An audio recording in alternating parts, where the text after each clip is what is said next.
வணக்கம் JDS family. இன்றைக்கி tea கடை கஜ்ஜிரா செய்யலாமா? வாங்க எப்படி செய்யலான்னு பார்த்துடலாம். இப்போது சர்க்கரை 100 கிராம் எடுத்து மிக்ஸி ஜாரில் சேர்த்து 2 ஏலக்காய் சேர்த்து நல்லா அரைச்சிக்குங்க. அரைச்சிட்டு ஒரு முட்டை சேர்த்து நல்லா அரைச்சிக்குங்க. அரைச்சதுக்கப்புறம் மாவு பொருட்கள் சேர்த்திடலாம். ஒரு பாத்திரத்தில் 1/4 கிலோ மைதா மாவு எடுத்திருக்கேன்.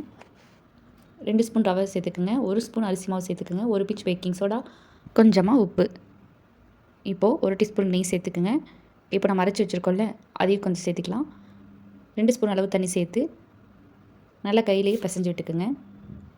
கையில் ஒட்டுற மாதிரி தான் இருக்கும். நல்லா பிசைஞ்சு விட்டுக்கிட்டே இருக்கலாம். ரொம்ப பிசையணும் இல்லை, எல்லாமே சுத்தமாக பிசைஞ்சதுக்கப்புறம் அப்படியே விட்டுருங்க.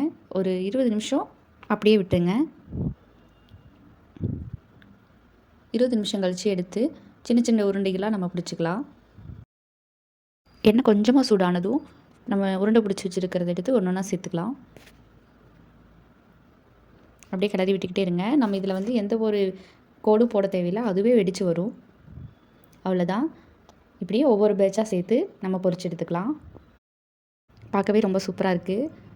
டேஸ்ட்டும் சூப்பராக இருக்கும். நம்ம கடையில் வாங்குறத விட இந்த மாதிரி நம்ம வீட்டிலே செஞ்சு நம்ம எல்லோரும் சாப்பிட்லாம். அவ்வளோதான். நீங்களும் செஞ்சு பாருங்கள். செஞ்சு பார்த்துட்டு எப்படி இருக்குன்னு கமெண்ட்டில் சொல்லுங்கள். கண்டிப்பாக நம்மளுடைய யூடியூப் சேனலை சப்ஸ்கிரைப் பண்ணிக்கோங்க. தேங்க்யூ.